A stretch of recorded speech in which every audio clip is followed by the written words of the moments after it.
Good evening and welcome to tonight's School Budget Town Hall. My name is Christy Muma. I am the treasurer of HCCA, one of the co-hosts of tonight's event. And thank you to all of our co-hosts, attendees, and Long Reach High School. I also want to recognize our elected official, Deb Young, County Council District 4, who is here this evening.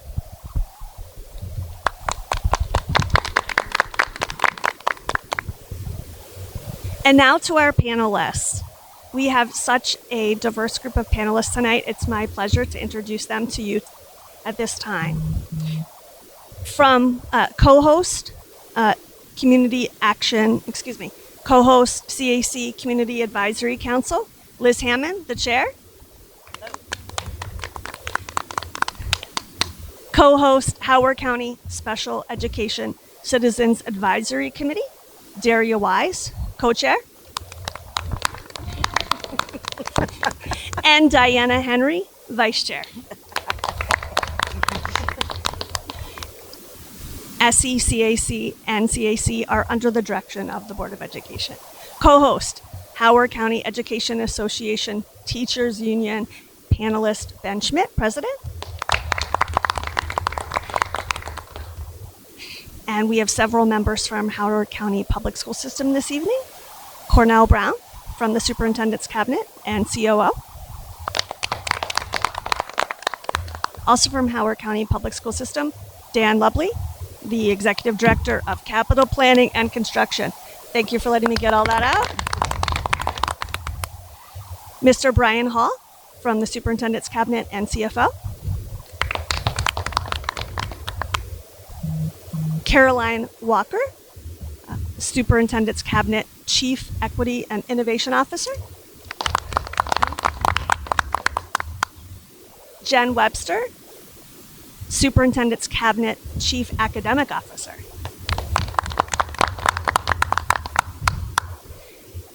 Another co-host, PTAC, the PTA Council of Howard County.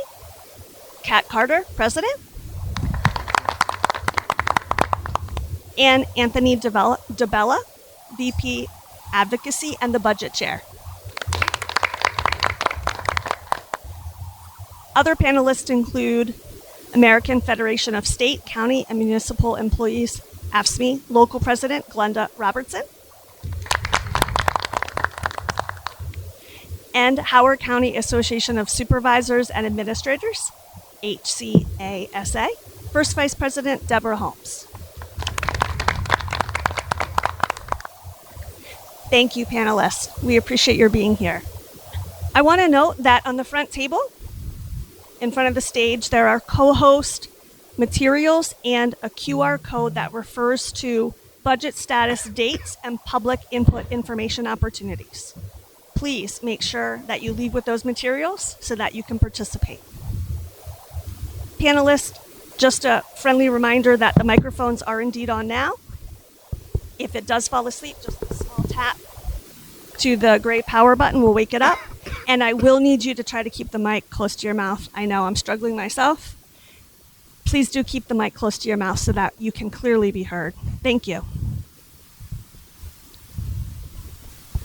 At this time, I want to bring up Brian Hall from Howard County Public School System to present a presentation on the budget process. Wonderful, thank you.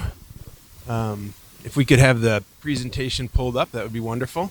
So good evening. Thank you all for being here. I am Brian Hull. I'm the Chief Financial Officer. I've been with the school system for going on about 2 years now. I started in this role as CFO when Mr. Barnes took on the full-time job in the summer of 2024.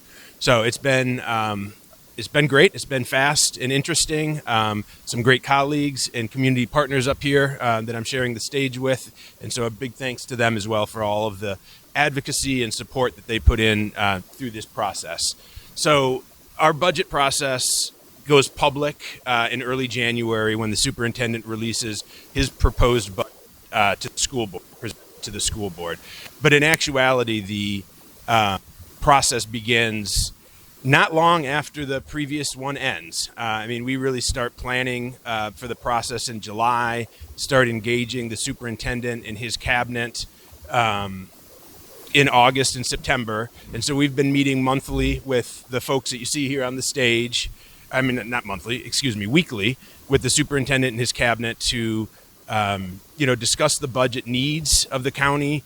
We always know that funding is a challenge, and so we put forth our best thinking and try to keep it within reason. Obviously, people say ask for what you need. I think in reality, if we really put that forward, we could, ask for a whole lot. Unfortunately, the financial reality is that the money is not there in the county, and so trying to, find that balance or thread that needle between, what do we really need? What are the most important needs of our students in our schools, but also doing so in a way that we know is fiscally responsible. So we're not making promises or, saying we're going to do things that we know we're not going to be able to follow through on. So I'm kind of trying to draw this out. Perfect. We got the slideshow up. Thank you for that. So if we could go to the next slide, please. So last year, when we started building the budget, we did not have a completed strategic plan for the school system. This year we did, and so that is where we started all of our conversations. The entire budget was built around the 5 strategic priorities that you see on the screen here, and that's how it was presented to the Board of Education. So our first priority, not surprisingly, since we're a school system, is strengthening learning and instruction. The second priority is cultivating student well-being, student belonging and well-being. I think people understand that if our students are not well, they cannot learn. Priority number 3 is fostering staff growth and engagement. Obviously, again, if we don't have high-quality, dedicated staff, teachers, and other staff in our classrooms, in our buildings, the learning doesn't happen. Priority 4, enhance systemic planning and procedures. So that's a lot of the work that Mr. Brown and Mr. Lubley and myself engage in as far as the operations and the finance of the school system. We really need to make sure, especially in these challenging financial times and our limited staff, that we have robust processes, standard operating procedures, so that we can maximize the limited staff and capacity that we do have, especially centrally. Priority 5, partnering with families and communities. Again, we can, say all the right things and do all the right things, but if we don't have the support of our community and our schools, can't rely on not just the parents, but the entire community to step up, it just does not work as well. So this year, the entire presentation, if you saw any of the work sessions, were based around these priorities. We can go to the next slide, please. So I just want to start with a recap of the current year budget, the FY26 budget, that we're, about 3/4 of the way through at this point. We did see growth in the general fund of about 6.2%, so pretty robust revenue growth there. As you see on the bottom left of the screen, you can take note of those percentages. About 6.9% of the new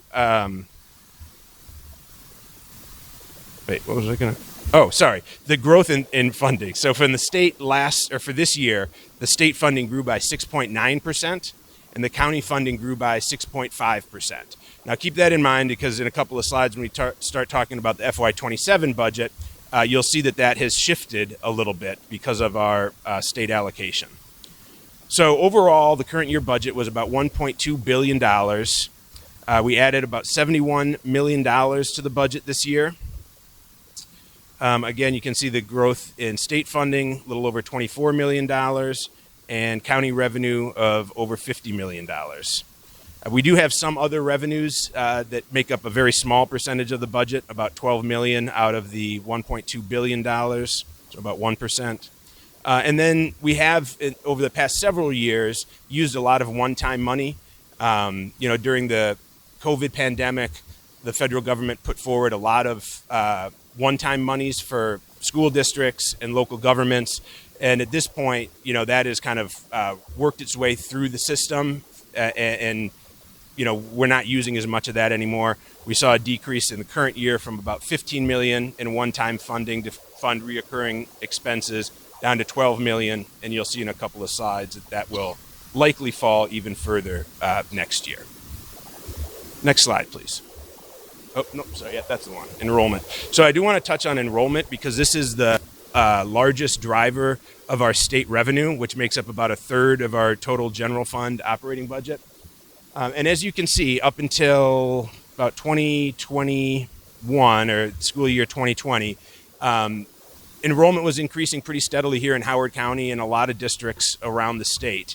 And then post-COVID, or during COVID, we saw a significant decline. And post-COVID, we have not seen the rebound that I think a lot of people were expecting. It has stayed relatively flat, and we're seeing very small decreases in enrollment each year. So this year, and I'll just point out also that, this is not uncommon. Unfortunately, if you look at other districts around the state, you're going to see the same thing. Other school systems around the country, it's going to look very much the same. In fact, a lot of school districts, unlike Howard County, started to see a decline in enrollment even before the COVID pandemic. But that's really when it came home here in Howard County. So you can see the red line on top of the blue line there is a 3-year average of enrollment.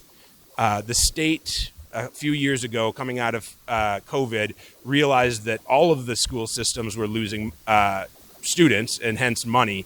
And so they allowed for a 3-year average to kind of smooth out those stark declines that we saw there. So those are the numbers that we're using for funding this year's and next year's budget.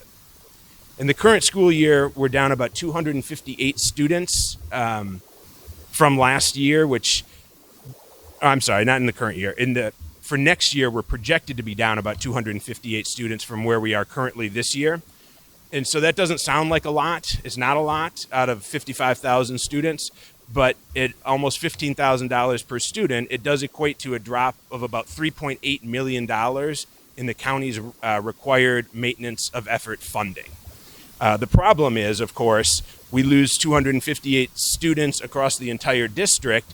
Our fixed costs don't go down. 250 kids, 58 kids across 78 schools is like 3 students per school that we're losing. So you can't cut a teacher or an administrator or a nurse because you're down 3 kids. And so it becomes very difficult for the school system to adjust our expenditures as we see these changes in enrollment. But that is certainly something that we have been working on and has been very public as we work with the board through both the FY26 and now the FY27 budget.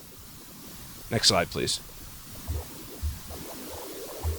So this is the information based on the budget that the board approved last month.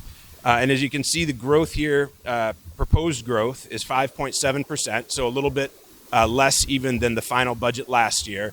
Again, just knowing that we're working within the financial constraints of the county. And then you see the percentages down on the bottom left there. So, you remember for the current year, fiscal year 26, those percentages were pretty close, both above 6%. This year, the state funding is down. It's going up, but it's going up by significantly less, only about 4.6%. So that means that we need a larger contribution from the county. And so you'll see that reflected there. Our state funding, it increases every year, but by very different amounts. So last year it was 24 million. This year it's 17 million, which just makes it difficult because our expenditures don't fluctuate in that way. And so when the state funding, we have a down year like this, we have no other option than to turn to the county and ask for additional funding from them because those are the 2 primary sources of funding, the state and the county, that make up about 98% of our overall budget. Down at the bottom there, you'll also see the proposed use of fund balance and transfers declining from 12.1 million in the current year to 3 million next year. Again, we're just running out of one-time monies to use. So for this year, we used some money from our tech fund, our fund balance, and even our health fund. And those are not going to be available in future years. So the board's budget includes $3 million use of fund balance. No doubt that will increase between now and the time that the board approves the final budget. But right now, after this $3 million is allocated, there's only about $6 million left in the fund balance, which is about enough to get us through the first day of school, but no more. So we really do not have a robust backstop. And so if we do run into financial challenges, kind of by design, we need to go and work with the county to figure those out. Next slide, please. All right, so our revenues, obviously in the budget, the revenues and the expenditures are the same, about $1.28 billion. Again, about a third of that comes from state revenues, about 2/3 of that come from the county. The state funding formula is largely driven by enrollment, also by student need. School districts receive additional money for students learning English, special education needs, etc. There's also what they call a wealth equalization factor built into the formula that basically says counties that have a higher potential tax base can fund more of the education on their own and need less state funding. And so, of course, for Howard County, that does not work to our benefit. And that's why you see only about a third of our money coming from the state, whereas statewide it's about 50%. And then, of course, in some other districts, it can be significantly higher than that. Next slide, please. All right. So the expenditures, also $1.285 billion. The increase in expenditure growth is $68.7 million. The largest, by far, portion of that, about 76%, is directly for employee compensation and benefits. So that would include, salary adjustments, health insurance, national board certification, bonuses and pay for teachers who have earned those accreditations. The next largest piece are building out on existing commitments, things that we've already started and need to expand. About $12 million there. That includes things like the blueprint implementation. We've been working on that for several years, but it continues and the costs continue as we continue the implementation. We continue to see growth in our special education enrollment and in the severity of the needs of the students that we are working with. And so costs there continue to increase as well, along with just regular inflationary pressures on utilities, contracts, bus contracts, etc. And then some strategic priorities. So obviously, a lot of this is just keeping us moving forward. Then we did allocate about $7 million for some new initiatives that are highly valued by the board, superintendent, and community. That would include additional safety and security at our schools, athletic trainers. We strive to have one full-time athletic trainer at each of our high schools to make sure that our student athletes are safe and healthy. And then additional reading that Dr. Webster can talk about around the science of reading as we roll that out. Obviously, we need to make sure that we are providing that professional learning for our staff. All right, and then there was some small adjustments, some one-time expenditures, and then a very small number of budget reductions, each totaling about $1.3 million. So next slide. So at the end of February, we received a letter, the school board, received a letter from Dr. Ball, county executive, asking us to lay out various scenarios under funding levels that they had put forward of us receiving 50%, 52%, 55%, or 58% of the overall county revenue, which for next year is projected by the Spending and Affordability Advisory Committee to be north of $96 million in new revenue for the county. So what would that look like if we receive 50, 52, 55, et cetera, percentage of those? We were further engaged around the question of this $14.5 million that the county allocated to the school system kind of at the end of the budget process last year. Those were one-time monies from PAYGO, from basically the county's fund balance. So them using one-time monies to fund reoccurring expenses. And so the first thing that needs to happen this year is to account for that $14.5 million. So in the scenarios on the left, that $14.5 million is subtracted from the 96, which gives new county revenue, reoccurring revenue of about $82 million. And then you can see the percentages. Half of that, of course, is $41.1 million, and so on. And then in the third column there, you'll see the gap that leaves between what the board has requested in their budget and what this level of funding would mean. So even in the best case scenario, at 58%, we're only receiving $47.7 million, and that leaves a gap of $15.5 million in order to fund the board's budget. So even in the best case scenario that we were asked to work on, it's significant reductions to the budget ask. And then you can see, obviously as the percentages get smaller, the allocation gets smaller and the gap gets larger. The table on the right approaches it slightly differently, and we were asked by the county executive's office to do these calculations as well. Here, they're basically applying the percentage to the 96.7 million, so half of that, or 52%, 55%, etc., and then subtracting out the 14.5 in one-time funding only from the HCPSS budget, which means that we would be bearing the full burden of that.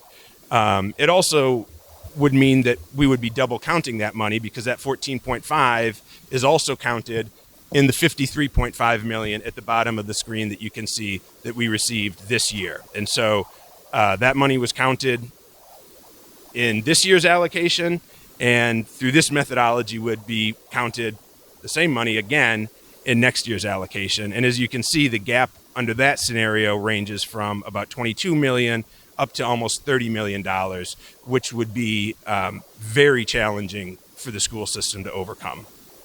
So we are very much working with the county's team, our community advocates, to hope to make sure that we land somewhere here that we can make work without having to make significant reductions in our schools. Next slide, please. So the last thing I just wanted to share was the upcoming, the remainder of the calendar through the budget process. So as I mentioned at the beginning, we've been working on this since August. A lot of the people you've seen up on the stage here, and we've engaged with the OBRC, PTAC, and others. And so what remains, now that the board has adopted their budget, is on April 20th, the county executive will release his budget, and that will give us our first peek at what our allocation is going to be and what adjustments we're going to need to make. And then on April 27th, they have an operating budget public hearing, which is an opportunity for us and all of you to share with the county council and the county executive your priorities, our priorities.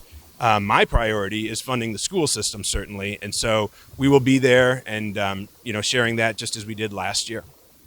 Then in May, the county, we're really working with the county council at that point. They have more hearings and work sessions where we'll be over there, answering their questions, providing any information they need to be able to make these really difficult decisions. Because as much as we advocate for the school system, I fully understand that the county has very difficult decisions that they have to make also.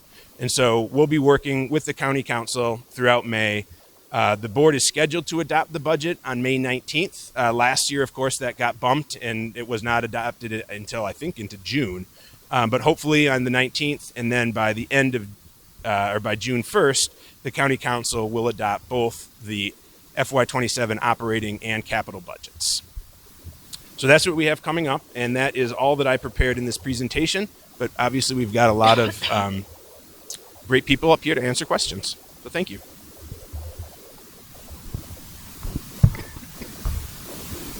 Thank you so much, Brian. I appreciate all the detail you shared with us on the numbers and plus that important timeline that was on your last slide. Before we move to our audience questions, I want to acknowledge that Liz Walsh, County Council District 1, has joined us. Thank you, Ms. Walsh, for being here.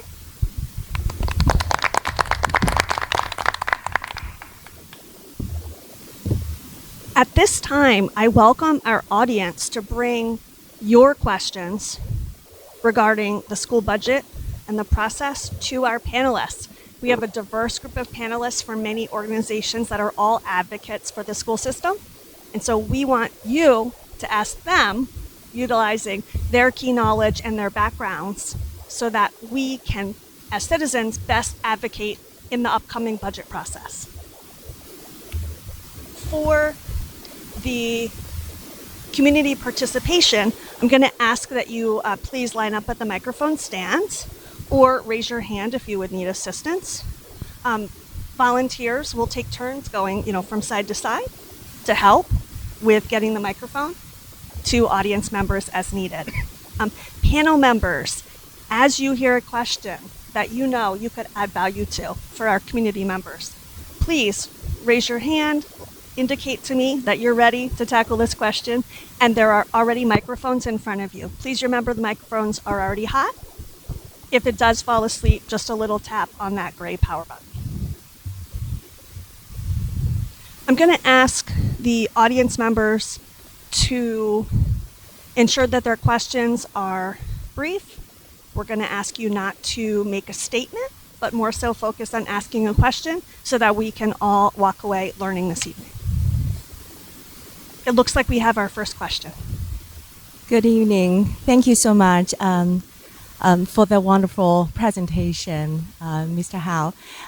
This is probably for you and for all panelists. By the way, my name is Lan Lan Xu. Given the difficulties in the budget situation, what is the most effective way for the community to advocate to fully fund the school? This is a more general question, so anybody on the panel who has answers, we would appreciate it. I think that's a great question to get us started. I think almost anyone on this panel could start off. Would you mind, Anthony, getting us started?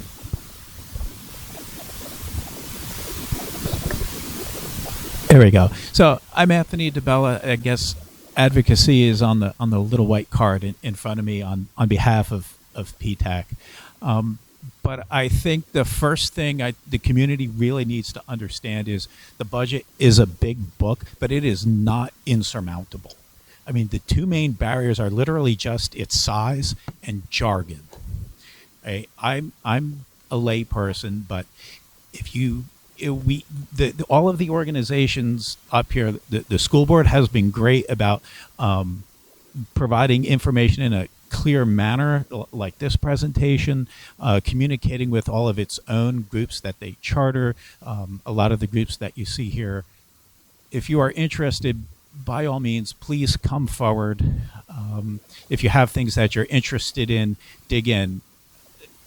I've never heard anybody who is interested get turned away for being curious and wanting to learn more. And then as you learn, you'll have something to say.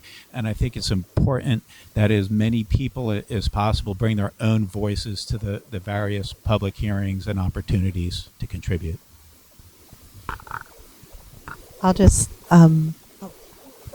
okay, I'll be very brief. As the PTAC president and the former VP of advocacy last year, I do think I've always told our members, because they're like, well, I don't know all the facts and I don't know all the data, and we work really hard. And I do have to give a shout out for the school system that they have definitely improved their communication at a level that so many parents can access. And I think please keep that up, because that's been very helpful for our members. But I always tell them, bring your anecdotes, bring your stories, because it's those things that are missing in the data. And when you can connect that, that is key to piercing through and advocating. Thanks. Thank you, Kat. Liz? Hello. Good evening.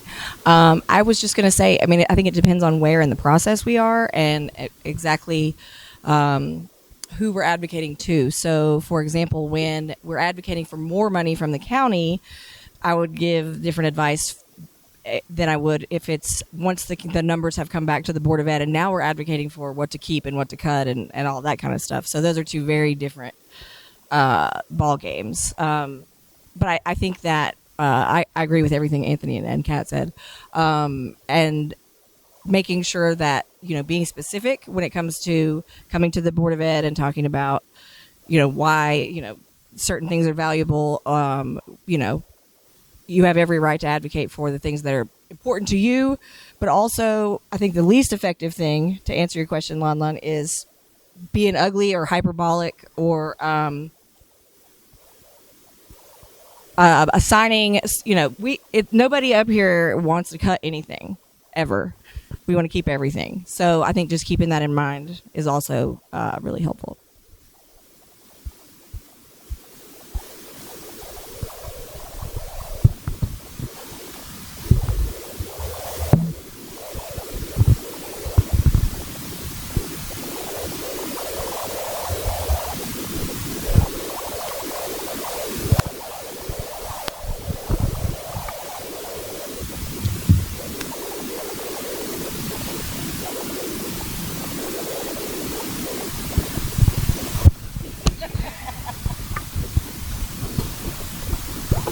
Testing.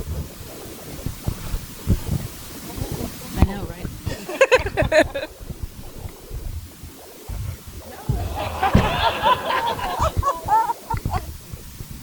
How's that? There we go. Obviously, you can see why I have the position I have and don't teach music or drama.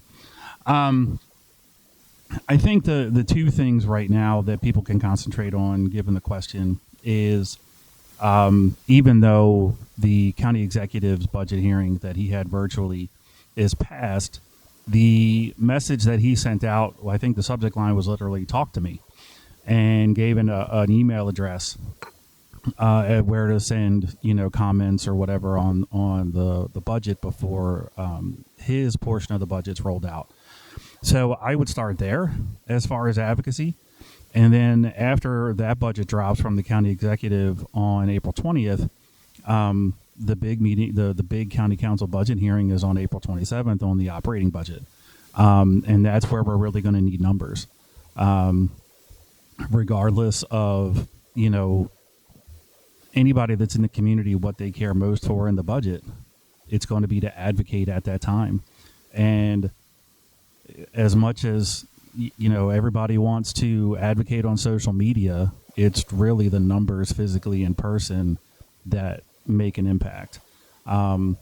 Sure, we can all sit behind a laptop or a computer and talk about what we want, but if we're not willing to show up for it, that's really where the proof in the pudding is.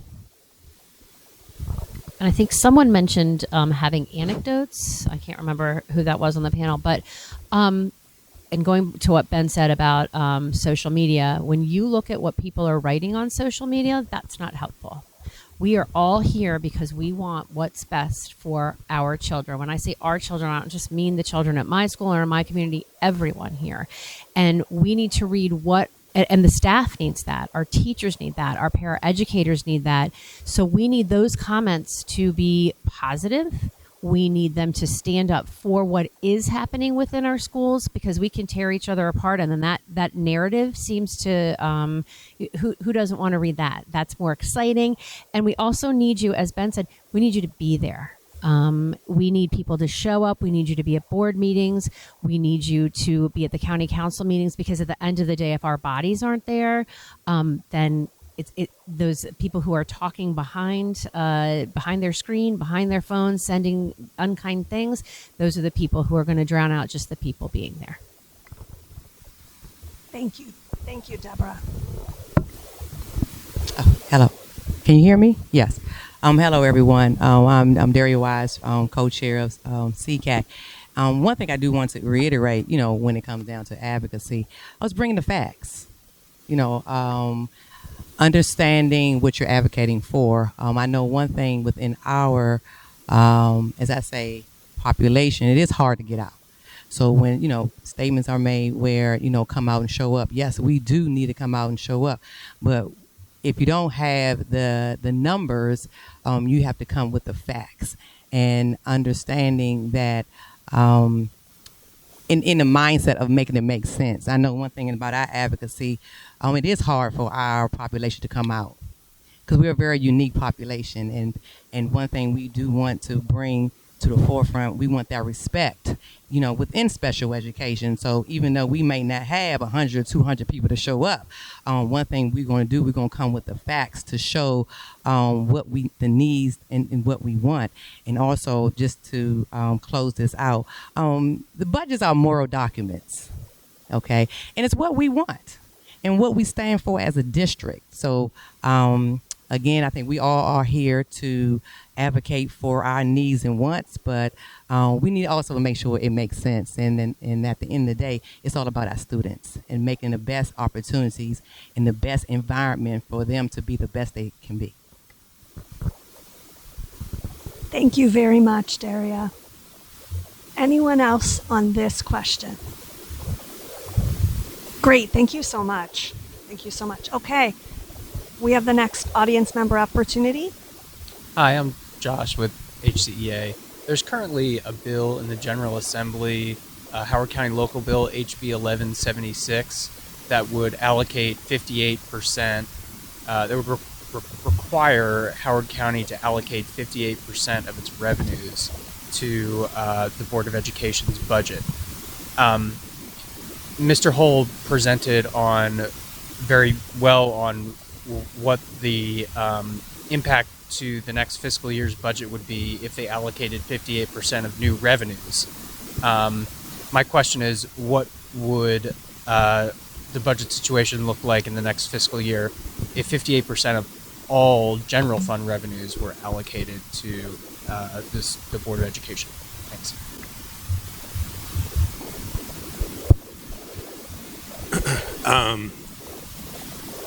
So it would be helpful, certainly. I mean, that is a higher percentage than we have received in any recent year that I'm aware of, at least. The costs that we are seeing, continue to escalate, and so I don't know that there's ever going to be a time, at least in the near term, where money's not challenging for public education. But the higher we can push that percentage, the more money that we can get. And I know that the county council really leaned in last year and pushed to get us, every dollar they could.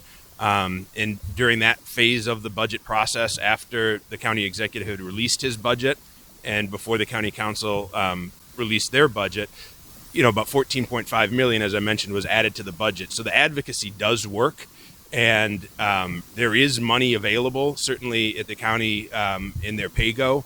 And so, yes, it's the higher that we can push that percentage, the less disruptful the process will be for our students.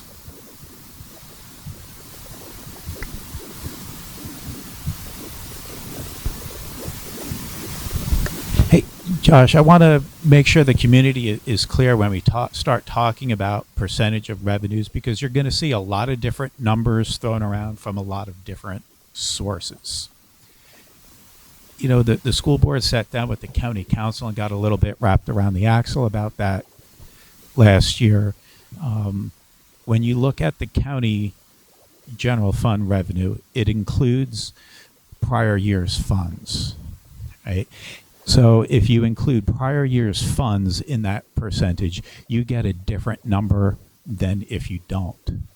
If you include only the direct allocation, like the check that Calvin Ball writes to the school board, you don't get an accurate view of what the school system actually costs Howard County. Like if you include the debt on the school buildings, all of the pension costs, which the state literally just passed down an extra $6 million last year. They're passing down another $6 million this year to help balance the state budget. So these numbers are all generally useful. And I think the more important thing is to understand the bigger picture trend in whatever number you're being quoted rather than the actual number.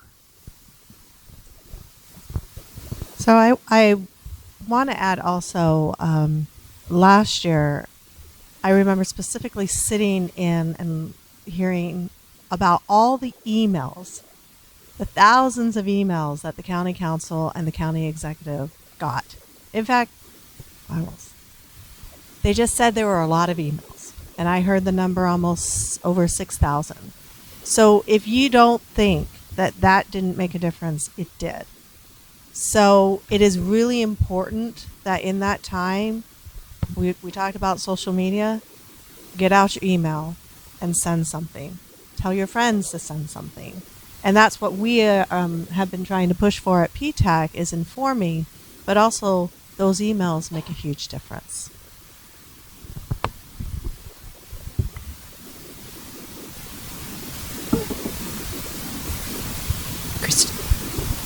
Well, I just wanted to say that it doesn't matter what numbers are coming out if the school system does not receive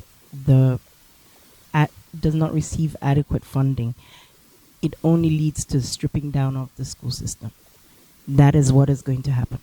Something will be taken away, and it doesn't matter what you do. Most of the time, those things will affect all of our students, and you know that. I don't know. You always hear this unprecedented funding. We fully funded the budget. Those are just words. Even if it's $1 over the amount that they funded last year, they will say it's fully funded and it's unprecedented funding. That is not true. So just keep that in mind when the numbers start going around. Great. I'm going to go to Ben, and then we're going to move to our next question. I think the other thing to consider is, like Brian said, the cost of doing business continues to increase. This is my 28th year in the system. The price of doing anything, building anything, teaching students, providing support staff, none of that goes down. Healthcare costs go up each year. We as a school system, all the bargaining units, made a decision to, to do something on our side of the healthcare costs to try to control some of the spending. We did not see that on the other side within county government. So we are trying to be fiscally responsible with the money that comes in. But at the same time, going to Diane's point, she's absolutely right. You can give $1 over MOE each year and it'd be record funding. We saw that with the previous governor. Every year was record funding. Every year was record funding. It's a political tactic. And we need to make sure that we're holding our elected folks in office, to what the school system needs. Much of what we enjoy in the county, much of what attracts people here to Howard County is the strength of the school system. But at the same time, because of, even though it's considered record funding coming from the county executive each year, what we haven't seen is that kind of dedication to keeping the percentage of the overall budget, of the operating budget, going to the school system. And we've lost a lot in the school system of what made Howard County great and what attracted people here. There have been a ton of programs that have been cut. Class sizes are constantly increased because it's one of the easiest things to do in order to save $8 million. I think it's per, if we raise class sizes by one, that's $8 million. So, if these are the kind of things that parents in the community don't want to see as far as increases in class sizes, again, it goes back to that advocacy piece. Thank you, Ben. Hi. Hello, Councilperson. Thank you. Deb Young, Council Member for District 4.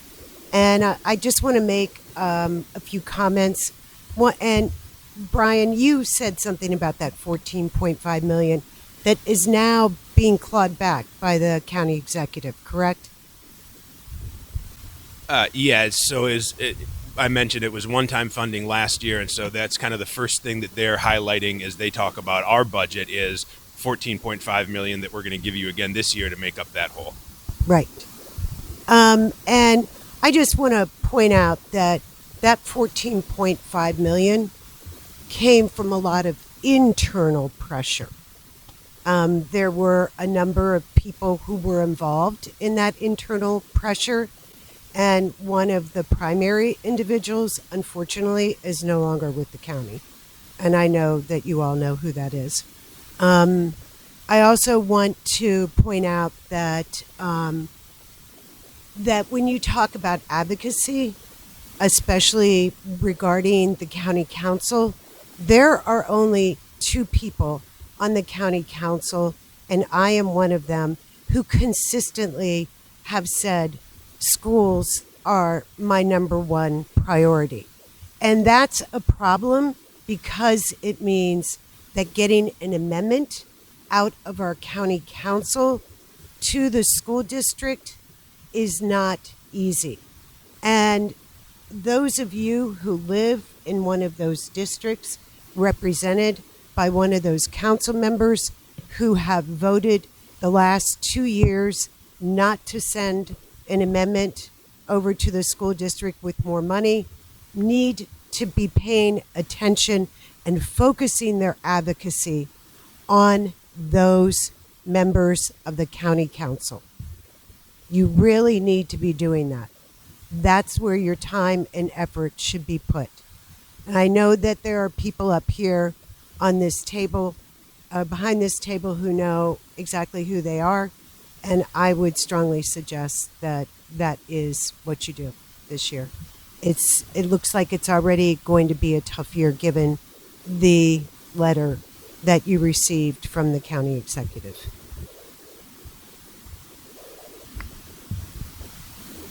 Ben. I think the point to make is we should never have to go for a budget amendment. It should come from the county executive to begin with. It shouldn't go through any sort of process like that.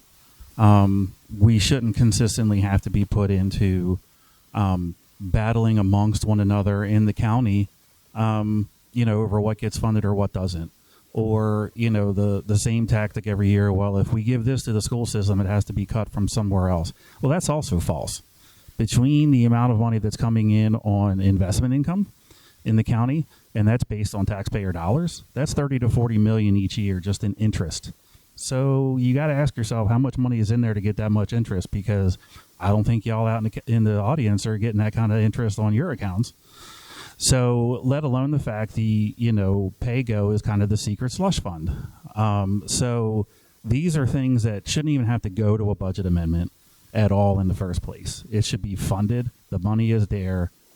I know I'm personally tired, and I'm sure everybody else on this panel is personally tired of saying the money is not there. It's that the school system needs to be prioritized. That's the problem. Yeah, a message I'm hearing is Are we here? Great. I'm hearing some, recurring themes of we need adequate funding. We need to make it a priority. Yes. Hey, so just to add some detail to what Ben was saying about investment income.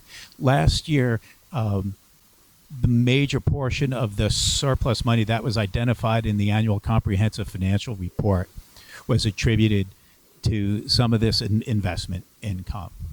In fact, we have already earned the budgeted investment income in the county's general fund. So all of the interest that's going to accrue on these bonds that we've had that will be paying off for the next 3 to 4 years is accruing, and that's all going to surpluses, right? The budgeted number for investment income was way lower than the actual numbers that the county is expected to receive. So that's where these surpluses come from. It was budgeted for $22 million this year. We're on track for about $36 million this year. So that's about a $14 million surplus. Yes, interest rates are coming down, right? But there still should be about $30 million of investment income coming into the county's general fund. And I did not see that change reflected in the Spending Affordability Advisory Commission's report on revenue. And unfortunately, the county council is not able to change revenue forecasts. So the time to influence that is before the county council or before the county executive submits the budget. That's a really good point. Thank you, Anthony. Just so everybody understands, the amount that the allocation that the county executive recommends for the school system, the county council cannot increase that without taking from somewhere else. So whatever level he sets for the county as a whole, the county council has to work within that. And so any monies that they want to see allocated to us once the county executive's released his budget has to come from somewhere else in the budget. And of course, that becomes very challenging.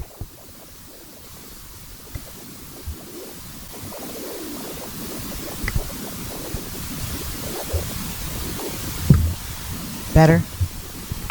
Hi, I'm Linda Lampert-Leslie. I'm on the Operating Budget Review Committee, as many of you know, have been for 3 years. I think every year we go through this budgeting process, and there's certain things that we know are going to happen, and one of them is that costs associated with certain things continue to grow.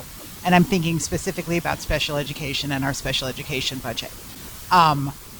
What are we doing as a county to be smarter about taking care of those students so that we don't have to send them out of the county, so we don't have those transportation costs, so we can be just better in educating all the kids that we need here in the county and help control some of those skyrocketing costs at the same time? Thank you for your question. It's not one thing. There are many components to our strategy, and thinking about expanding our programming. Our students are amazing. We have so many students with unique needs and unique talents, and they require a different type of programming than what we currently have. And that's not unique to Howard County, like Brian was talking about with some of the trends in public education. This is in districts all around the country. In public education, we're really having to rethink this concept of, you create classrooms with teachers and all students will learn. We have many students who need different types of learning environments to access their learning. They need different types of related services to support their learning. And when we unlock their gifts and talents, they thrive. So that takes different staffing, different investment in programming. So this year, we've really taken the time to look at what our current programming is.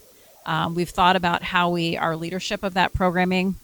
How do we bring in some other talent from outside the district as well who have experience in developing this type of programming for students? What are we going to do for phase 1 in next year? And one of the components in this proposed budget is the addition of 9 additional program classrooms. And that's a drop in the bucket to what we need to do to really be able to have the seats and the range of programming to meet our students' needs. When we get to the place where we build out a robust program continuum, as our students present needs, we will have options, and I'm working with Mr. Brown's team on regional access to programming to look at our county so that students don't have to be bused across the county to access a program, and the programs they need exist in our public school system so that we can, as to your point, the cost of sending our students outside of district is the tuition is higher, the transportation costs are significant, and the quality of our students' experience is, I know that some of them love their schools, however, they're having to ride long bus rides. There are a lot of components there. So in this coming budget, we've focused on starting with 9 initial classrooms, being mindful of the funding constraints, but also we have to be able to hire and roll out the programming effectively. So we want to make sure we're careful in doing the change in a way that will be sustainable. We've also really we've pushed ourselves on our existing resources as well. We've thought carefully about the way our support professionals are serving our students in schools. How can we combine some of the job groups that we have, and how do we ensure that we have a really strategic training process for them going into next year and throughout the year so that our schools can deploy our support professionals across the school to support our students in flexible ways, which many schools were already doing because they're responding to their student needs. But how can we centrally be strategic in supporting our staff in that? So in that, I think it's important to note, we knew we couldn't just say, we want to add 150 new support professionals, right? We looked within our existing staff to think about how do we take our talented staff now, have a training program, and allocate them in schools specifically to serve our multilingual learners and our students receiving special education services. So that's sort of our initial thinking. There's a whole other thing I could go into with multi-tiered systems of support. There's a lot of internal work that we will do as a district, but I appreciate your question. It is significant. Looking at additional programs, program placement, regional access, and expanding our continuum. Thank you, Dr. Webster. Yes, Kat. Okay. So I have been a part of the team as the PTAC rep for the special ed, and they've been doing some amazing work and listening to the stakeholders. I do want to say one thing from some paraeducators that I heard. They do feel like they are being, you talked about training, but they feel like some of them would prefer certain positions. They don't feel like their input is part of that process because there may be positions that they prefer or their coworker prefer. And so I hope that you are surveying our paraeducators so that you're not just training and placing, but you're actually training and placing where getting their buy-in and their input. I think that's what they're asking for from leadership. So with that, I also want to talk about two things. As a health advocate, I think it's very important that a child cannot just be, we can't just think within the school system, but making sure that parents are connected to local community resources, especially when it comes to access to treatment. So they're seeing a doctor, they're seeing a provider, they're seeing a therapist that can actually help them meet their IEP goals, having had several children with IEPs and 504s. And my final thing is as a teacher who taught special education, I was just having this conversation with my son who wants to be a teacher and is thinking about being a special education teacher. And I said, that's great because you're always going to have a job because there is not enough of them. So I think we need to be very strategic about where our pipeline is coming from. You know, Glen Elk has this great program where the play is done and it's with the other students. I think within our schools, are we creating that pipeline so that they want to come back and help fill those positions? And I think that we need to be strategic and long-term about within our school system, utilizing those resources. Thanks. Thank you, Kat. Dario, what's up next?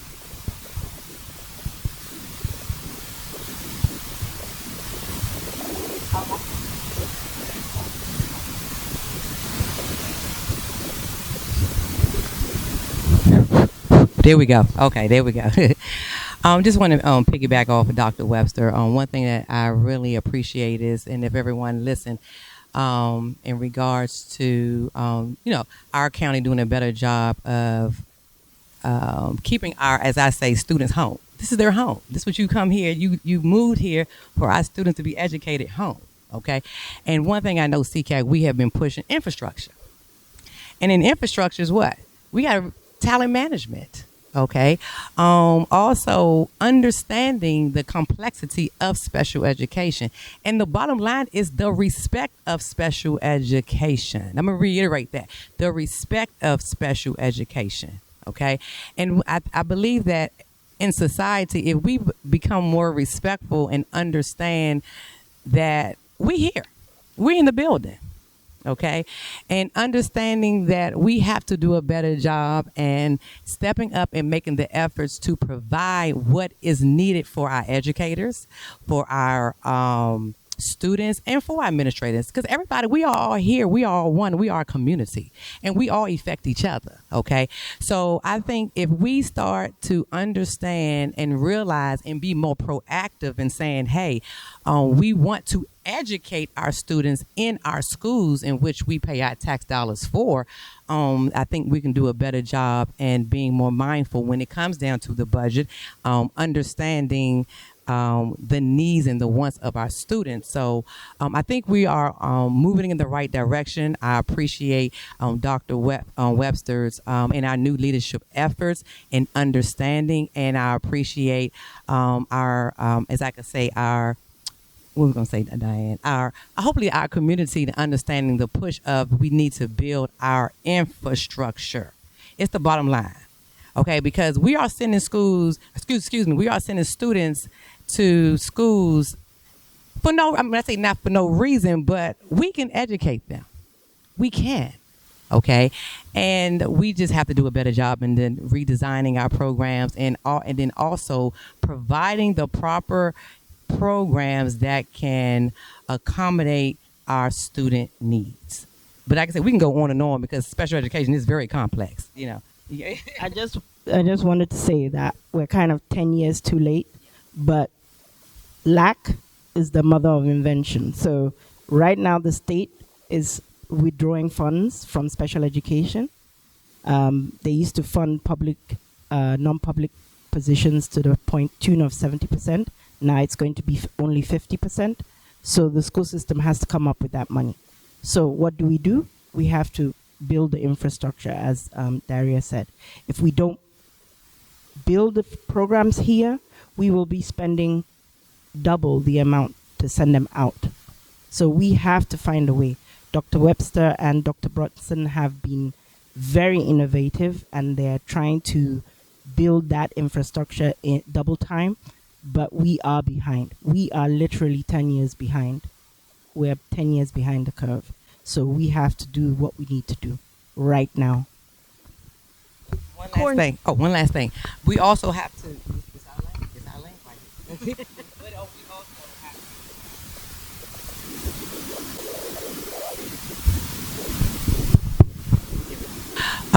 Also we have to hopefully have people to lean in and being, how can I say this? Just lean in more into special education and just to care, like you said, just care, because all students are valuable. We as people, and it's one thing I do want to make a note that we are all on the timeline of, as I say, special needs or special education. We got two things in life. Everybody gonna either be special needs or they're gonna be dead. Be real. Okay, so we have to be mindful, because we all want that advocacy to take care of us. We all want that advocacy to be a voice for us to get the services that you want and what you need to be survived and to be comfortable and to be just to be alive, as I say. Okay, so just be mindful of that. We are not here trying to say that we need more than everybody else, but we are all on the timeline of special needs. Bottom line. Mm-hmm. Thank you, ladies. I'm going to move to Cornell. He's been patiently waiting. I know I saw you 3 hands ago, so thank you so much for waiting. No, thank you. Cornell Brown. And I don't want to be redundant and repeat a lot of what was said, but I just thought I'd put it in, present it in a different way. All right, being more intentional about where programs are and where the students live. We developed a cross-functional group, and we meet, every couple of weeks to talk about special education programming and the supports that's required so that we can improve special ed services. So Mr. Lubley and our operations team, working with our curriculum and instruction team and our special educators, to really lay out what programs should be where, and you've heard regional programming, so that students don't have to be on buses longer than they have to be. So we're really looking at the program requirements, where students live, and where should the programs be, and how should we place the students, and more importantly, through my lens, is the infrastructure. I heard that a couple of times, that's required in order to support the programs. So we're being more intentional in our conversations around that. Transportation is at the table. We're having conversations around how can they support, what resources do they need, what resources do they have, so that we can stabilize our budget so that the pressures from transportation is not overwhelming us. We're looking at how we use our buildings and how our buildings currently support all of our programs. We're in the middle of a program evaluation, looking at how efficient our spaces are so that we can identify in this building here if this building is meeting the needs of the programs that it supports, and what we would need short, mid, and long range planning to prepare this building to support the programs in the building, whether it be general education, whether it's science, math, whether it's special education, career and college readiness programming. All of that is being discussed, and we will be coming out with recommendations on what we should do in order to prepare our buildings for special ed programs and others. Thank you so much, Cornell. I think I saw you at another meeting. You had your large binder where you were going through the utilization and the program needs, and it was literally every school. So thank you for that deep dive. It's definitely needed. Okay, I'm going to move to our next audience question now. Thank you so much for being patient. Thank you. My name is Jennifer Coker, and I'm an HCPSS educator. So thank you, panel members, for being here and for the overview of the budget process. Mr. Hull spoke to current budget conditions and strategic priorities. Can you all hear me okay? Okay. Can you also speak to multi-year long-term budget planning? Fiscal year 2025 saw class size increases that were quite difficult to absorb. Current discussions seem focused on navigating the present budgetary picture. I and many of my colleagues are concerned that the longer the increased class sizes remain in place, they become normalized such that year over year conversations shift to staving off future increases rather than restoring previous class size limits. Does the school system set a target date to address these increases that were initially part of cost-saving measures to address an acute budgetary situation?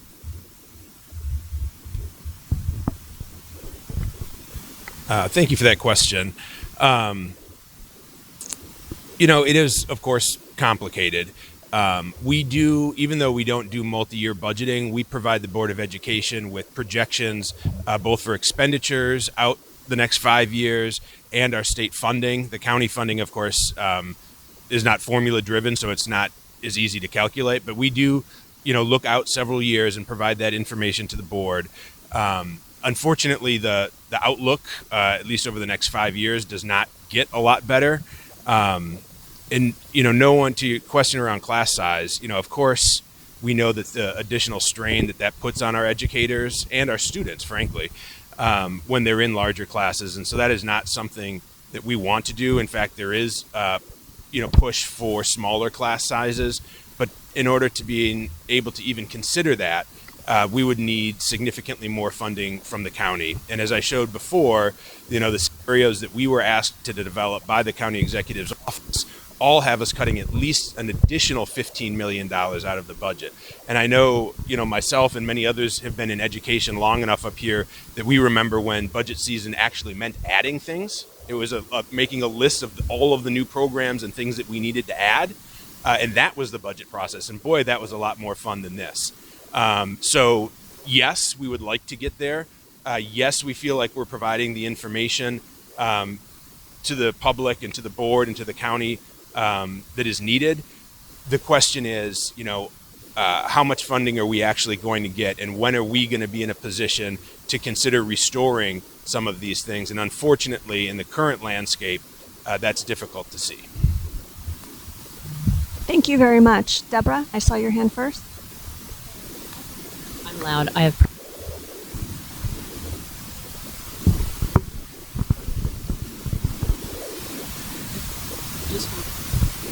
You have to just hold it.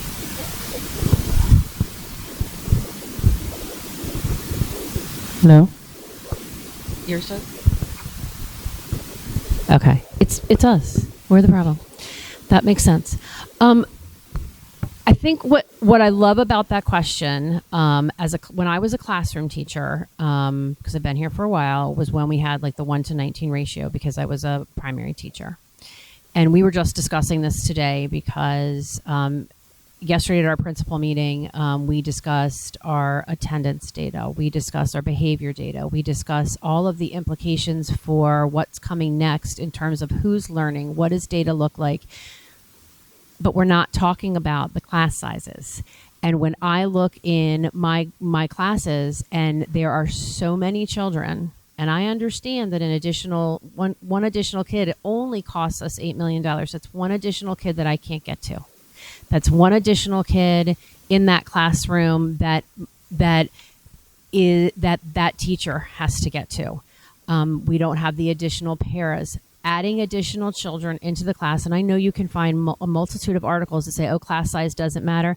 I always wonder what teachers they talk to when they write those articles, because one additional child matters. And I agree with you. We've gotten into the piece where it's like, oh, well, it's just $8 million, so we're going to add one more. We're going to add one more. It is, and then we discuss the behaviors we're seeing. We discuss that students aren't getting their needs met. We discuss that. What are we missing in terms of their education? Each additional child matters. And that is something that every person who works in a school building will agree upon. So that's one thing that if we could stop and work and go backwards, that would make such a difference in those classrooms. I think the other thing to consider too, because Deb brought up a number of points that were great, because I as well been around long enough to remember those days. But there's always a lot of talk, whether it's on social media or Board of Ed meetings, about building relationships with students, which is paramount. I mean, there are educators I know out here in the audience right now, but that becomes more and more difficult when the classes get larger and larger and we don't have programming and structure set up for the students that need the most attention. And I mean, I remember, Derry and I have talked about this in the past, when a lot of students with IEPs were put in, especially at the elementary level, because that's where I came from, were put into one classroom because that made it easier to schedule special education teachers. Well, that doesn't necessarily mean that that's what was best for those students. And this is constantly the corner that we're pushed into as educators is, it's like playing a board game. You're constantly moving around the pieces or, the funding for what can get funded. But what doesn't change is student needs don't decrease, but our class sizes have increased. Thank you, Ben. Anthony, I think I saw your hand earlier, and then we'll move to the next question. Yeah, I wanted to reiterate on the subject of special ed. I really believe this is a place where we could have a win-win, and it's important to me because, our obligations to each student, I mean, this is a moral imperative. But when you look at the spending on non-public placement over the last 10 years, you could go to MSDE's website and pull that up. Howard County's non-public placement spending has almost tripled over the last 10 years. And no other county who spent more than $1 million in any of those 10 years had even doubled. And I like to use that statistic to underscore that you don't have to have a solution to the problem, to understand that there is a problem. And the fact that our chief academic officer is here telling you there is a plan, that is by definition a long-term project. But there are tens of millions of dollars on the table there that when we get this right for the kids, right, it will pay dividends for the budget. We have an opportunity to be very impactful. And we're at a juncture with this, yeah, for sure. I want to move to our next audience question. Good evening. First off, I want to thank the panel for being here, giving up your time to help the community, inform us so that we can all advocate for what the schools really need, full funding. But specifically, I'd like, and Mr. Hall, I suppose it would be best to start with you. I'd like someone or anyone on the panel, Mr. Hall, to address the idea of pre-K as it's coming in under Blueprint, and how that's going to impact the budget, and in terms of counting, are they counted as part of our per student and the whole? I can really see where things could, if we're not planning properly, especially for pre-K as it comes in under Blueprint, then we're really going to start hurting financially. Yeah, so I'll start, and then I think Dr. Walker and maybe Mr. Brown can add in as well. The challenge with pre-K, first of all, we support pre-K. And the more students that we can get in at an early age, the better off their long-term trajectory is going to be. So let me just be absolutely clear about that. The challenge that comes with adding basically another grade to the entire school system is not just on the operating budget, but also on the capital budget, and identifying space, and not just space, but space in the right areas. And so it is a challenge, and we are looking long-term. This has been, a multi-year rollout of pre-K, and so that has helped, and we continue to get there. But I'll let Dr. Walker add some more. Thank you. It's nice to see everyone today. Really, we've had successful implementation of all of our 4-year-old programming converting to full day. And so our budget this year is impacted by the last of those dollars that are required to pay for 4-year-olds to move to full day programming. The piece and blueprint that remains for us to attain is meeting the needs of our 3-year-olds. And so by 2032, we're on track to have 3-year-old programming based on income eligibility in our schools. We, to get there, would be in a strong need for additional classroom spaces. We'll be in a strong need to recruit teachers that we do not yet have. And we'll have a strong need to outfit those classrooms and make sure that their travel is appropriate. And that's all in the time that we're also looking for spaces and places for all of these other programs that we've discussed. So really, this is a Mr. Brown special. And it kind of just dovetails into what I was saying earlier. We are currently at the beginning of a large master planning process. If I can just be candid, we are behind, and we are looking in the mirror to do an assessment of where we currently are so that we can, know that each building, each program, where are we? And then we're having conversations all the time about where we need to be. Today, we just had a conversation around full day pre-K, and we said we wanted to have pre-K in every elementary school, right? So we're evaluating all of our elementary school buildings and programs. We know where we have full day pre-K. We know where those programs are at capacity, and we know programs that are not being selected by communities, so that we can determine where we want to place pre-K programming. But there will be a capital investment needed so that we can build those classroom spaces. When we universal kindergarten, when that was implemented some years ago, funding came along with that initiative. And then you saw a school district putting up these annexes all over the place. And I'm running around designing them and building them, and everything else is going on. That didn't come with pre-K. It's a little sticky, right? But with that said, we know that we want to get to our 4-year-olds and our 3-year-olds. The Faulkner Ridge project is about to be underway, where we're going to renovate the Faulkner Ridge building and put that back into service so that we can provide pre-K services there. And then through our evaluation, we're going to identify how our buildings are currently supporting our programs. And I'm like a broken record, right?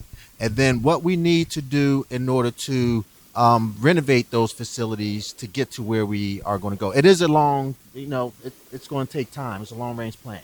So we're talking about long range planning. We didn't get here overnight. We're not going to get out of here overnight. So we all just have to realize that and put the plans in place so that we can know what the scope is, know what the cost is, and then develop a schedule to get there. Thank you. Liz. Hello. I fear that we are making all these plans and developing scopes and things on insufficient data or flawed data, simply because our enrollment projections, when we talk about spending per student, we talk about money from the state that comes down, doesn't account for pre-K because that doesn't count towards our enrollment. So when we, on paper, it looks like we spend the most amount of money per student, and this is not a knock on anybody up here, but it looks like we spend the most amount per student. But then when we factor in that, that money also has to get spread out across the pre-K and everything else, I don't really know what the accurate number would be. We don't actually know what the enrollment projections are because the numbers that we're talking about being down next year or in the years in the future do not count the 3 and 4-year-olds who are enrolled now or who will be enrolled in the future. And then the other part that makes it challenging is people in portables, students in portables do not count towards capacity. So when we're looking at, the capital needs, we have a really weird counting issue here where we talk about needing to do all this planning but we got to go back and figure out how we're doing our accounting first, or else we're just planning poorly, and I don't know how we're going to dig out of a hole with bad data. Bad data in, garbage in, garbage out, I guess is what they say. Yes, certainly. Certainly, we need to have data. Earlier, somebody said we need to have facts. We need to use facts when we're advocating. Well, certainly, data is the got to have good data to be utilizing for our projections. And I'm hearing though that there's some acknowledgement of there are problems where we're behind, and we need to relook at this. So I have a smidge of hope that what you're speaking to, right, is at least being acknowledged. We have to start by acknowledging so we can move forward.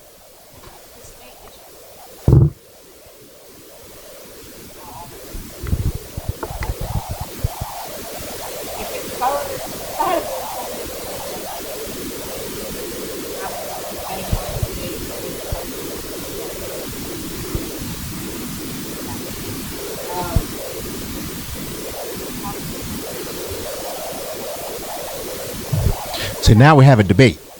Yeah, see now it got interesting. So we are currently collecting data because we know we need data to make decisions. So, and again, I'm a broken record. We are currently going building by building, verifying what is in our buildings, the students who are in our buildings, the programs who are in our buildings, the space that are supporting those programs, and whether we're updating our educational specifications. We're having meetings with various stakeholders to do so, so that we can identify what the program should be, what our programs are in our buildings, how are the buildings supporting the programs, and then identify what those deficiencies are. So we are collecting data and we're analyzing. We're going to, because we don't have the data yet, we are going to analyze the data to determine what those needs are. And when you start looking at student enrollment counts, there are local student enrollment counts, there are state student enrollment counts. We lean into the local because that best aligns with our value system so that we know what our programs are and how we feel we need to, accommodate those programs. So we look at both of them for different reasons. But the data is there, and we're going to collect more data so we can make sound decisions to determine what our needs are to go forward. So we have to do that in order to set the plan. Right now, we don't have a plan, but we will have a plan, and then we'll be able to just talk about. We won't have this discussion around what you need. The conversation will be on what you're willing to invest, because we're going to identify what we need. I think we can all agree that we have to have good data to be able to make good plans. So I'm going to go to Kat, and then we'll move to the next. Okay, you guys were talking what I was thinking, so I appreciate it. There's a couple of points. We're not the only county dealing with 200 plus trailers. This is an incentive structure at the state level for capital funds that we really need to be having conversations about. I also think that when it comes to the pre-K program and how it affects downstream, it affects the adequate public facilities ordinance because it's a regional program, right? From what I have heard. So because it's a regional program, that's affecting the timeline for development being built and overcrowding and so forth. So I think that needs to be had and that needs to be fixed because we don't want to be adding a grade that's not getting counted and then having more development pressure on the other side. I was wondering how long it would take until we heard the APFO word, right? That 4-letter discussion we have regularly in this county, right? I was wondering how long it would take. Thank you. Okay, I want to move to our next audience question. Good evening. Thank you, everyone. Matt Braddock, a Howard County educator for over a decade now. You call it serendipity, but somehow the conversation has landed on a question I wrote down an hour ago. So in December 2025, MSDE released an enrollment and attendance update, and they project a steady statewide increase in public school enrollment through 2034. So my first question is, how closely does the county follow these statewide trends, and how do these projections play into the budget process? And as a follow-up, since increasing enrollment increases the funding we receive from the state formula, which helps ease the burden on the county, how much does HCPSS consider keeping it an attractive school district so that we keep that enrollment instead of them going to private schools when they make decisions to cut programs or raise class sizes.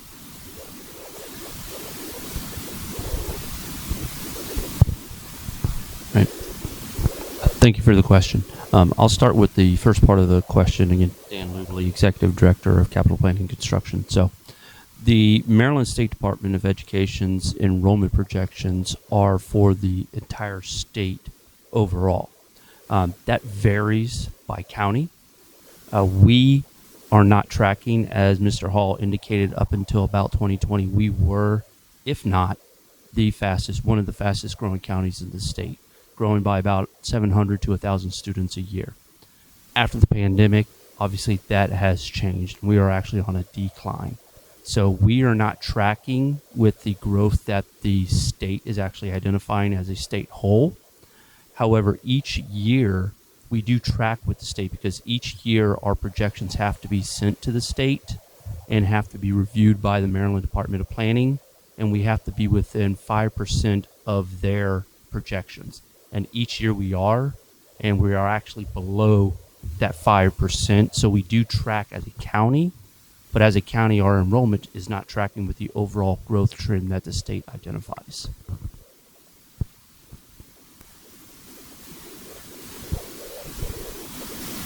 Yeah, I mean, I can just touch briefly if anyone else wants to weigh in, but on your question around how do we keep it a great school system, I mean, I think what defines a great school system is the ability to meet the needs of every student. And as has been highlighted earlier, we have all different types of students. Some that need advanced coursework, some that need English language learning, some that have special education needs. And so to be a great school system, you've got to be able to meet the needs of each of the individual students. That, of course, takes programming, which takes money, and it takes personnel, and so which also costs money. And so we are very much focused on continuing Howard County's public schools legacy as one of the best school systems in the state of Maryland. And we're swimming upstream because we really don't have the resources we need to implement a lot of these new programs that Dr. Webster was talking about, which leads us then to looking internally at our existing resources and how potentially those could be reallocated, which is not the ideal state. Thank you. I would never debate you, Mr. Brown. You're my friend. I want to clarify, in reference to the state and the counting, I certainly did not mean to imply that you had garbage data. But I think that Mr. Barnes has said before, back to the question about making sure the school system remains great. I mean, you could argue that it has always been great for some students, and it's always been not great for some students. Just like right now, today, it's great for some students and not great for other students. And so, I always like to think about it in the most simple terms. Our most vulnerable students are where I would prioritize things, and I think that this budget does reflect that. I think that we have an opportunity here with the board, with this crew in the superintendent's office. There are a lot of folks that are equity-minded, who are willing to listen, who are thinking outside the box. We've got these awesome people from CCAC and PTAC and all these groups. If we can't figure it out right now with this basically all-star squad of people who actually care about those needs and are smart enough to figure out what to do, then God help us. Because I don't know when the next opportunity is going to come around for everybody to pull together and figure it out. And so if that means thinking outside the box and looking at fees for services, I know everybody freaks out, and this is not the position of the CAC, so I want to be clear, but this is one of the wealthiest counties in the United States of America.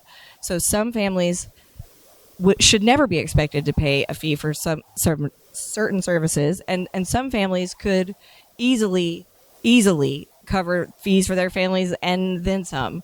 So mutual aid and mutual contribution for some things that the school system is not legally obligated to provide, things that we actually take for granted, but that are actually amenities are things that there may be a different way around those things where we keep them.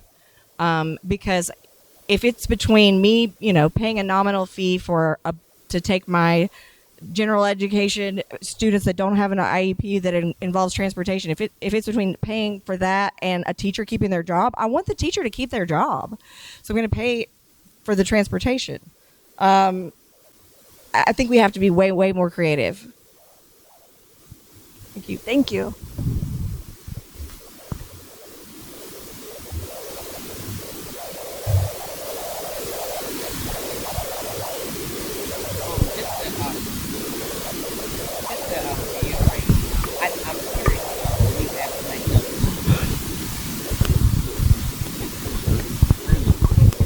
Hello. Okay.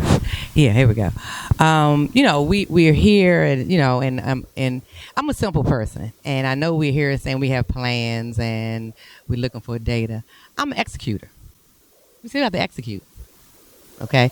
Whatever we do, and like I said, make sure it makes sense. So just to piggyback off your question, how do we make sure that you want us to continue to be the best and keep our students here? You got to be the best.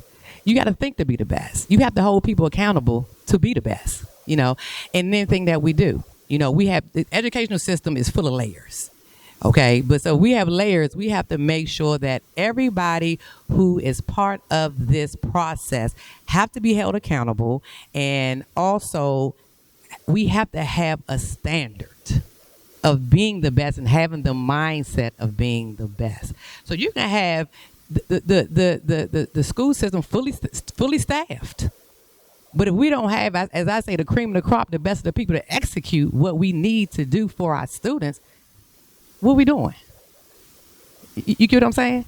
So I think we have to also keep that in mind. That this is a people-driven mechanism, and when it's involving people, we have to invest in the people, and we have to hold people accountable for doing what they need to do to be the best, so that our students can get the best. Thank you, Daria. I think we can all agree on accountability and pursuing excellence. I think everyone on this panel would agree with that. Just to piggyback with my partner, Ms. Wise, down there, I was thinking whenever you first asked the question about what do we do to maintain or be, to the point I think we've gotten to, be a great school system for all of our students. To what Daria was saying, one of the things that Mr. Barnes has challenged us with is not just because we're here to talk about budget, but so much about how we improve is the way we work, the way we treat each other, the way we collaborate, the way we put infrastructure, to the comment that Ms. Wise said earlier, those pieces that will allow us to truly serve and be able to hear from the people we're serving. So we also push ourselves constantly on the way we work and thinking about how systemically we get better at being responsive to the information in front of us and to make decisions based on that information in front of us. And we all know that we are highly accountable to the outcomes that we're here to for the people we serve. So that is very much always a conversation as we work with Mr. Barnes. And I do think that right there, no matter what budget we get, not to be repetitive of Ms. Wise, but whatever budget we get, if we don't work in a way that people feel heard and valued, and we see the differences of opinions, the diversity in our school system, we don't celebrate that diversity, we don't relish in it, then we're going to be nowhere further in terms of having our employees feel valued. So I think the way we work is just as important. Thank you very much, Dr. Webster. We have our next audience question. Hi, my name is Jing Xiu, and I'm a longtime school advocate. It's amazing to see so many organizations coming together today to inform and engage our community. Thank you for a presentation. My question is, do you have a plan to have a coordinated advocacy this year? If so, how?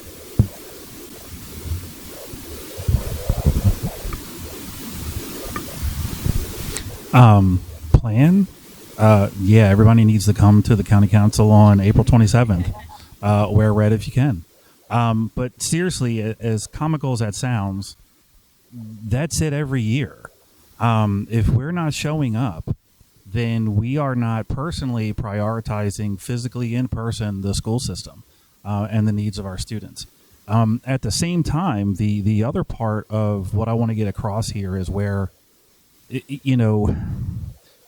our elected officials kind of, I don't want to say scot-free, but get off pretty easily each year because certain communities get kind of bought out, if you will. So if we have the senior citizen community in a certain neighborhood wants updates or renovations to their senior center, they're kind of placated to wait a few years and then it gets funded.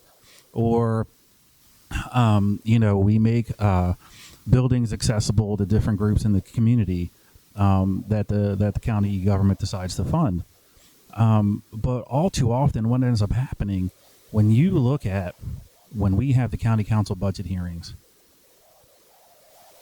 for the education portion of the budget, which supports the school system, the community college, and the library system, out of those three, there's really only one that can control some of their revenue, and that's the community college, because they decide what the cost for tuition is going to be, supplies, so on and so forth. But what ends up happening is we all get thrown in the foxhole and have to fight each other to get out. And I'm done fighting. And I'm not saying done fighting for our students and advocating for our students and staff, but I'm done with the infighting.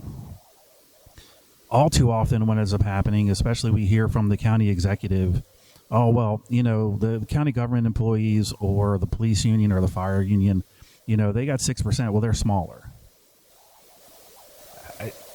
I just can't even comprehend what that's supposed to mean.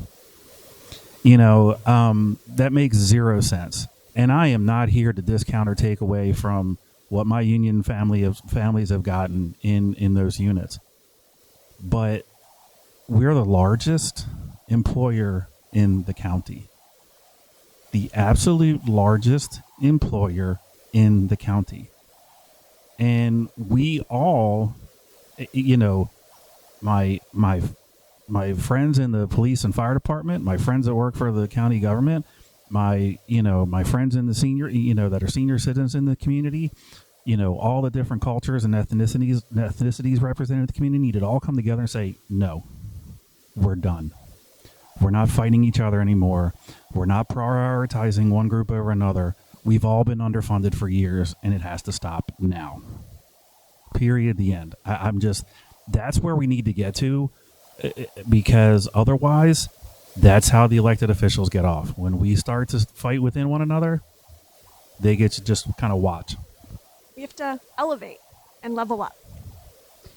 So I love that question of how we're do we have a plan? So in representing the school administrators, and Ben and I have been talking, because it hasn't always been that the teachers and the administrators align, and that is something that needs to occur. We are here together in our schools to make sure that our kids are thriving and that they feel safe and that they are feeling a sense of belonging and that all of our families can come in. So we do have that plan. We have been working together. There will be a presentation from our union next week at the BOE meeting. We are having those conversations as we move forward. We are connecting with Ben to make sure that we're connecting with the teachers, because bottom line, without the staff there, without the administrators there, all of these things can be in place, but how is it going to be implemented without these individuals who are there? And for people who don't know, we are in a complete administrative crisis. There are not people who are, although it is a life of glitz and glamour, there are not a lot of people who are applying for this position. And same thing with our teachers, so those are the people that we have to align. So, and we're going to come together and be at those budget meetings, and our administrators are showing up. We're encouraging our staffs to show up, because we need to show. Without us, it's going to be very complicated to have all these programs. Mr. DeBella, you've been waiting. Thank you. One of the things I do want to reiterate what Ben said is when you look at the funding for education in the county budget, whether you include the library system or HCC in that or not, the funding curve is shaped the same and is probably going in the wrong direction by, judging by the people I expect to be at an education town hall. the other thing I wanted to bring up is when you actually dive into the budget, even though you might not hear a coordinated advocacy plan showing up, that's not something HCPSS can do. But when you look in the budget, you will find in the specific programs the specific data to underscore the needs of the school system. And I think, according to whatever you're interested in, dig in. You could go through us at PTAC or any of the other community organizations here. Will help you dig in, find what you're interested in, and I'll go and say it again. The more people talking about those well-justified needs in their own voices, the more it's going to resonate with the people making the decisions. Thank you. Ms. Hammond, I'm going to go to you, and we're going to wrap up for this question. Thank you.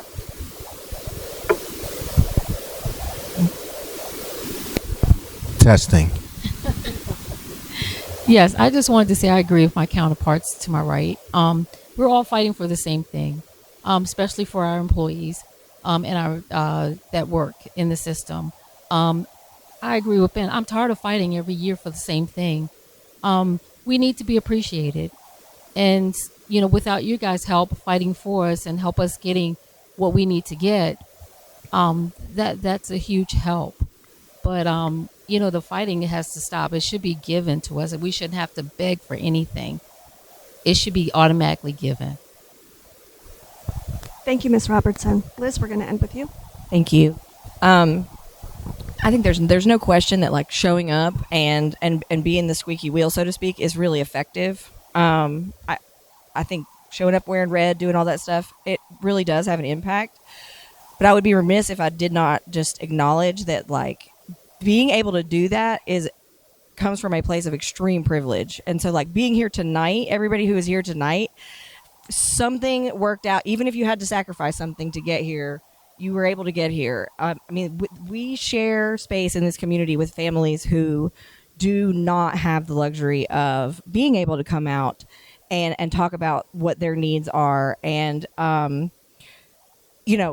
I think about somebody like Anthony who spends hours and hours and hours poring over data and numbers and stuff. And, Daria helping with all the assistive technology and like just so many community advocates who already have work that they have to do, complex needs, like all of us, but enough needs are met that there's still time in the day for that data dive or that, whatever it is. But there are families that we share space with who do not have enough of their needs met to allow them to even think about that or read that email or watch a presentation like this on YouTube or send an email or make a phone call. It would behoove us all to be a voice for more people than just our own interests. And all these kids are our kids. All the teachers are teaching are important. All of the staff are important. All of our custodial workers, cafeteria workers are important. And the expectation that everybody has to come out and be in person and wait 4 or 5 hours to testify is bonkers, honestly, because it's probably one of the most least equitable ways to do advocacy, despite being the most effective currently. I just wanted to make sure everybody just sort of level set perspective. Thank you. We're going to move to our last question from the audience for this evening. All right. Sorry. Hi, I'm Ryan Powers. So I kind of have a technical question to make sure I understand. So this is for Mr. Hull. You said the county executive's letter to the Board of Education, he is saying 58% of new revenue, and it depends on if he expects the school system to pay that $14.5 million he gave it last year. Now he expects it to pay it back. But anyway, so the worst case scenario is a gap of $21.6 million. So basically, as the SAAC is saying we're going to make more new revenue this year than last year, he's actually giving us less funding.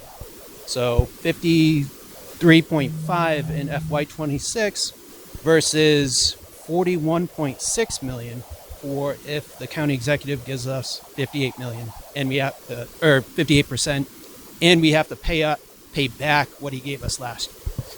I want to make sure that's right, and I want to say the end result of that is what? I'm wondering if people can speak specifically as if, you know, they don't get what they need this year. I know we would love everybody to get what they need, but I just want to hear from you maybe specific examples of how that will affect each group. Because it looks to me like we're looking at cuts. We're looking at something because the county executive is not even funding the requests that the Board of Education has made. Not even close. Thank you. Thank you for your question. Mr. Hall, I see you have the mic. I'd like to start with you, and then I'd like the others to chime in with the second part of your question, which is what is the impacts? Let's talk about it in real consequences. Yes, so thank you for that question, and I think your analysis is correct. But with the exception of the end of the worst case scenario, if we only got 15% and had to pay the whole 14.5, we would only get 33.9 million, leaving a gap of $29.4 million, which, you know, frankly would be insurmountable. But otherwise, yes, you are correct. The amount we got for this fiscal year was 53. Actually, it was 53.8. I think that was a typo. $53.8 million, and that was with about half of the total revenue. The revenue for next year is about double what was projected for this current year. And then under the best case scenario, the funding would be of these, it would be 47.7. So yeah, I think you explained it well.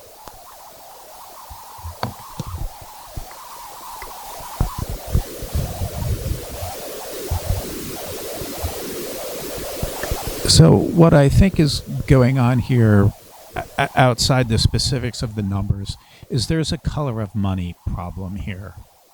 And what's going on is money from surpluses by law cannot be spent on operating revenue. So as these large surpluses of tens and hundreds of millions of dollars accrued, that money was unavailable to the whole county's operating budget. It's why I say, you know, the library, HCC, the school system, all of county government, their operating budgets have been starved by these surpluses. As inflation drives revenue higher, it drives the cost of all of the county services higher. But yet if these funds from surpluses are basically sidelined from the operating budget, right, they're unavailable to meet the needs of the whole county, and that's one of the things that we have to work through. So this whole concept that why are we even talking about this $14.5 million and who has to find it? That again, the money is there. Our county executive has been very resourceful over the past years to find money for the school system, and I expect that he will be this year as well. Thank you. Ben, I'm going to ask that you sort of keep it briefer so we can begin to that's wrap okay. up. I'm going to keep it to the nitty gritty. As far as if we don't get that funding and we have, whether it's 21 million to make up or whether it's 40 million, let's face it, there are going to be several things that are going to happen. One, we aren't going to get the $4 million in special education increase that Dr. Webster and Dr. Brunson have been working on. In order to curb, sending students out for private placement, special ed transportation, we're not going to be able to start anything to start to call that money back. Two, we're going to be looking at other decisions that were already put in the board's adopted budget as far as how, we have this shift to instructional Paris for next year. That may not happen. We will not, I would not be shocked at class size increases and even more cuts to programs. And that's part of the problem is we continue to cut. And what is going to be left in the school system? We've cut already over several years. We've raised class sizes. We've cut field trip funding. We've cut the ability to go on field trips because the amount that special transportation has increased. We've cut GT. At the elementary level, we've cut elementary instrumental music. We've cut foreign language programs. We continue to look at increases of students going to HCC at the high school level, which is automatically a cut to our high school friends as far as what the teachers that we have at the high school level. So I'm not saying things are going to go nuclear, but if we have $40 million to make up, where do you think it's going to come from? It's going to be in people. Yeah, that's a significant number, right? I think everyone can acknowledge that. I want to be mindful of the time, and I want to respect everyone's time here this evening, our guests and our panelists. The title of our meeting tonight was, a town hall about the school budget. So, Mr. Hall, I was going to ask you if you would make a few closing remarks focused on how we can, again, look at being involved and being advocates. I wrote a couple notes of making sure we're using facts, being present, not behind a screen, but in person and utilizing email, making sure we're being respectful, and really making sure that when we're having these discussions, we're looking at the student body and keeping students first. Yeah, so first I would just thank everyone for coming out tonight. This is a great place to start. We have made much more of an effort over the past 2 years to be out with our community and our community groups and providing information. But to Anthony's point, we can't really be the advocates. We're not in that position. We can provide the data. We can, speak the hard facts and the hard truths about, what this scenario means versus this scenario for our school system. But we really need, everyone knows that I want the school system funded. That's my job. But the politicians really need to hear from the citizens. And I had in a previous place, a county council member in a different county tell me that once they got about 24 emails on something, which is not a lot, they started to pay attention. And we had, was it hundreds or thousands? 6,000 last year. All of my time doing school finance, which is it's been a minute. I've never seen a number like $14.5 million added to the initial ask. And that didn't happen by chance or frankly from anything that I did or my teammates here. It came from our community, the other members sitting up here with us that do this advocacy. I think coordinating that advocacy, being out, sending emails, showing up in person, and really making your voice heard so that the groundswell throughout the county says, fund this budget.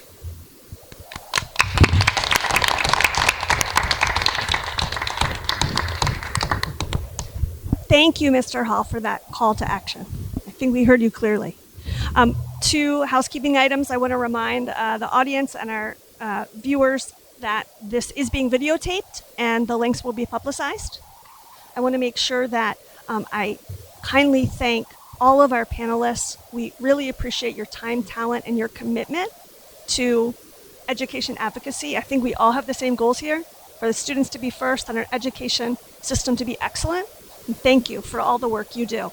I also want to make sure I thank all of our co-hosts who helped us promote and get this wonderful panel together. Thank you, attendees, and I want to make sure I thank our host, Long Reach High School. Please remember there are materials right in front of me. There is a QR code with some key links for how you can be involved.